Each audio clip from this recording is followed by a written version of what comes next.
If you've been binge watching Stranger Things on Netflix like me, Something is going on here! then you might be familiar with sensory deprivation. Without giving away any spoilers, the main character, 11, uses a float tank several times in the first season. But unlike the plotline, floating is not science fiction and is actually available at several locations across Central Florida.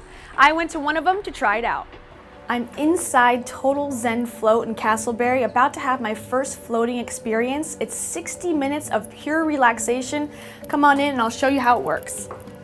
Inside is a practice unlike many others. It's a unique experience. There's nothing like a float tank. This is the Genesis Float Pod. This futuristic looking pod takes away all your senses, helping you have a fully clear mind. There's about 1,000 pounds of Epsom salts in the tank, so that allows for the body to completely relax. It's totally buoyant. There's no effort to floating. The first thing you want to do is take a shower to get rid of any oils or lotions on the body.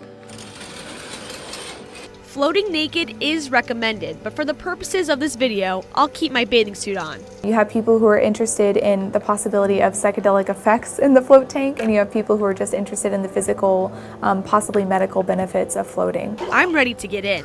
Okay, it's time to float. Wish me luck. What happens in the float tank is very similar to what would happen in a deep state of meditation. So when you're in a deep state of meditation, your brain waves slow down. So you enter into what's called a theta state. Sometimes you can get little micro dreams when you're inside the float tank or when you're in deep meditation, which is really cool. The lights stay on for the first few minutes until you find a comfortable position. Then it's lights out. For the next hour, my mind wandered from thought to thought until eventually I wasn't thinking about anything. A lot of people say that they have insights into their life, so that's a common response. A lot of people feel happy. It's just an opportunity for people to go in and get some space from their daily life and to get a little bit more clarity, and it can be the most healing experience someone can ever have. The lights automatically turn back on when your session's over.